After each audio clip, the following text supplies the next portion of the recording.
Estamos de volta e nesse bloco trazemos dicas para você cuidar da sua saúde, principalmente em relação à saúde da mulher. Comigo, a Ana Poleto, nutricionista. Ana, muito obrigada pela gentileza da presença. Obrigada. A Ana vai falar um pouquinho com a gente sobre os alimentos aliados à saúde da mulher, principalmente naquele período que antecede a menstruação, né? A famosa TPM. Isso, a TPM ela começa ali por volta do 16º dia ali, depois que a mulher ovula. Então, a gente pensa assim, ó, uma mulher que tem um ciclo menstrual de 28 dias, vamos pensar assim, né? Lá por volta do 16º dia que ela pode ter o início da TPM, né? Depois, e algumas mulheres isso se torna mais evidente por volta da 5ª semana antes de menstruar, vamos ficar assim, né?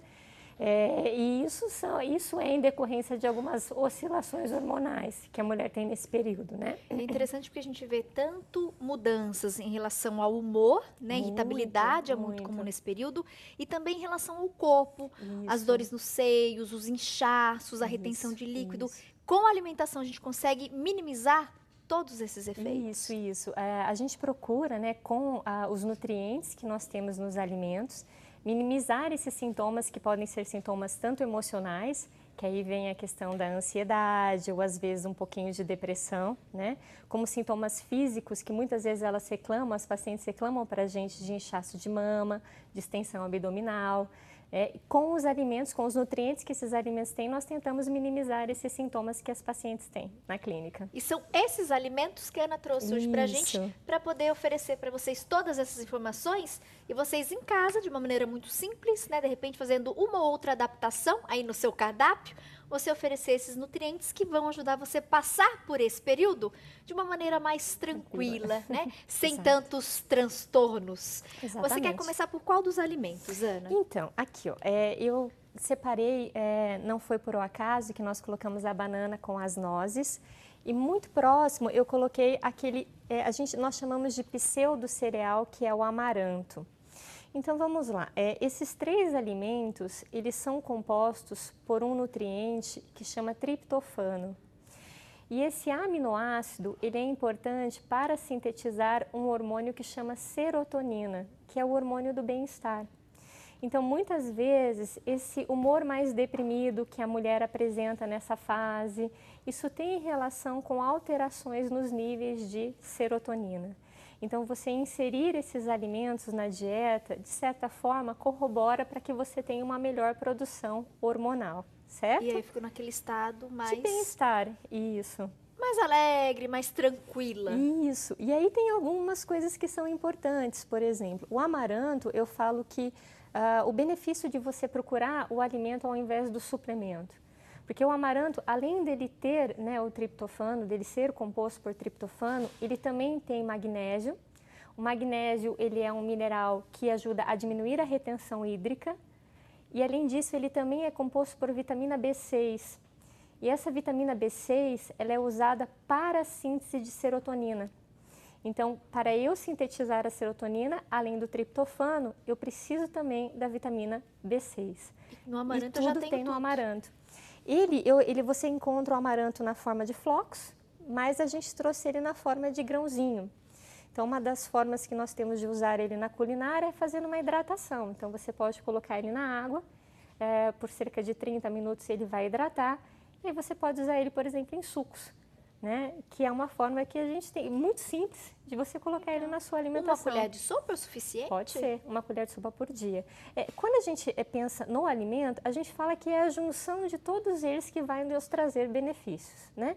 Então, você colocar um pouquinho de amaranto, colocar a banana, que geralmente é uma fruta que as pessoas gostam muito, e um benefício que ela é adocicada, então a mulher também nessa fase, ela procura os alimentos mais adocicados, isso também dá um certo prazer, né?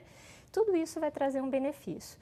As nozes, elas também, além do triptofano, elas têm a vitamina E, que é importante para a diminuição da retenção hídrica nessa fase.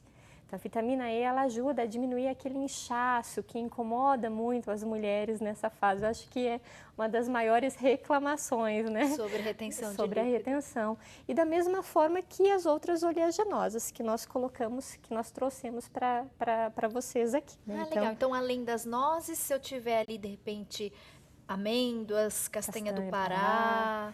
são super importantes. Elas são fontes de vitamina E.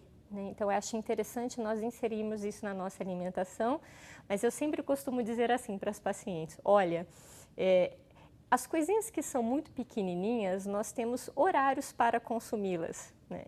Então, se você colocar essas oleaginosas, que são muito saborosas, nos horários que você mais tem fome, provavelmente você vai consumir mais do que você deve. Então, elas são calóricas, são né? Elas calóricas, têm uma gordura, é uma gordura boa, mas que em excesso... Exatamente. Então, elas são muito boas, mas em excesso elas podem contribuir para o aumento de peso. Não tem uma pessoa que chega em casa no final da tarde faminta e vê um pote de oleaginosas e come 3. Né? Geralmente as pessoas comem mais do que devem. Então, o que eu oriento... um petisco mesmo, exatamente. Né?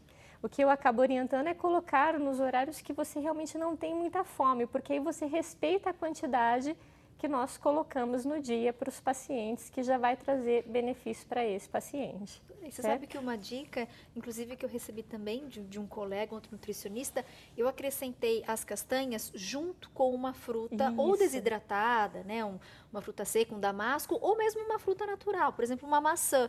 Naqueles intervalos entre as refeições, geralmente sempre de manhã, né, entre o café da manhã e o almoço, o meu lanchinho da manhã é um mix ali com algumas castanhas e um damasco ou uma maçã ou uma banana. Isso. E essa combinação, na verdade, essa junção entre carboidrato, que a fruta é um carboidrato, né, e a gordura, de certa forma você consegue controlar um pouco a carga de açúcar da fruta. Então isso ajuda você a ter uma melhor manutenção do seu peso.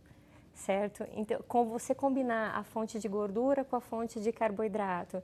Então, não é à toa que nós, muitas vezes, fazemos essa orientação para os pacientes, para você ter um melhor controle do açúcar que essa fruta tem no seu organismo.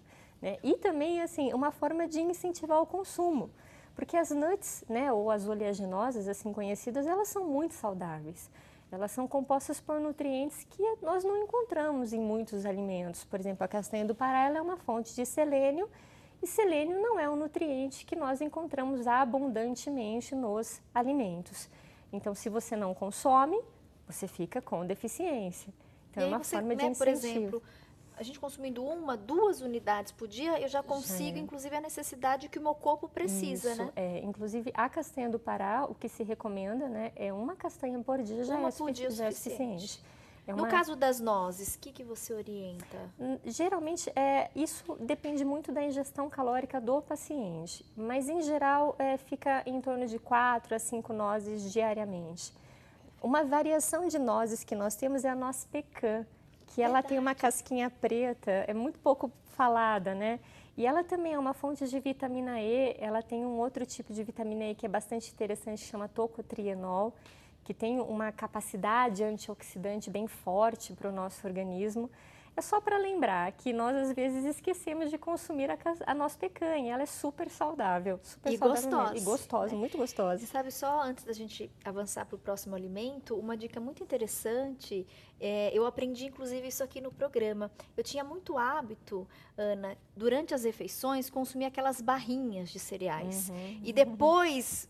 O nutricionista também me orientou, falou assim, Tati, mas nem sempre essas barrinhas são tão saudáveis assim quanto as pessoas pensam. E foi aí que eu fiz a troca. Olha, em vez de você consumir as barrinhas com castanhas, que é algo que você gosta, opte por consumir a castanha pura. Né? Então, faz uma misturinha de castanhas e consuma todo dia. Porque nas barrinhas acaba tendo ali açúcar e outros ingredientes que não são. E às vezes a gente tem essa impressão, né? Porque a gente vê tanta publicidade as barrinhas saudáveis, o lanchinho saudável, mas não é bem assim. Então é importante você ficar bem atento ali no rótulo. Isso. O que eu sempre costumo dizer para os meus pacientes é que o mais saudável geralmente é o mais simples. E a gente, uma vez andando pela internet, eu achei uma frase bastante interessante que dizia assim, que é mais importante a gente desembalar menos e descascar mais. Adorei! Né? Então, assim, aquilo que a natureza nos traz, a natureza é muito sábia, ela traz tudo para a gente. Nós, muitas vezes, somos influenciados a consumir coisas que, na verdade, o nosso corpo não precisa. Aqui a gente, né, vai conseguir Com prevenir vários transtornos causados principalmente por essa oscilação hormonal. Isso. E as mulheres sofrem muito com isso. Muito. Você trouxe uma fruta que eu gosto muito, o abacate. Isso. O abacate também ajuda nessa questão de combater a TPM? Isso. O abacate, ele também é uma fonte de vitamina E. E muitas vezes ele é esquecido para consumo. E o abacate, ele também, pela composição de gordura que ele tem, porque ele é rico em gordura ômega 9, ele ajuda a saciar. Então, por exemplo, num período que você está mais faminto, porque também a TPM, uma das coisas que ela causa nas mulheres é essa alteração do padrão alimentar. Então, algumas pacientes comem menos, mas a grande maioria das mulheres tem um apetite aumentado. Então, nessa fase, nós procuramos artifícios para ajudar as mulheres a ter uma maior saciedade. Então, inserir as gorduras boas na alimentação é uma forma de você ajudar essas mulheres a saciarem, né? E o abacate é uma fonte de gordura boa.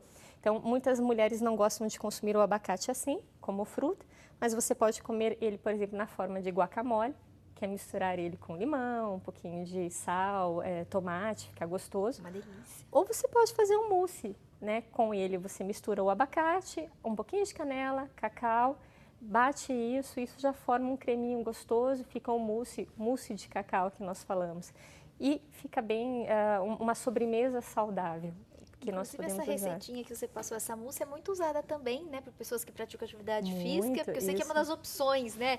Eu tenho ali opções de pré e pós-treino, o abacate, o cacau e a canela. Inclusive ontem e hoje até postei nas redes sociais, o meu pré-treino foi, mas aí eu fiz o abacate com um pouquinho de leite de arroz e a chia. Que é uma opção então, também. acaba sendo também uma alternativa, mas fiquei muito feliz em saber que o abacate, além de outros inúmeros benefícios, ele também ajuda a controlar esses sintomas da TPM. A vitamina E ela é super importante para controle de inchaço, principalmente quando nós falamos de inchaço de mama, que é a mastalgia que nós falamos, né?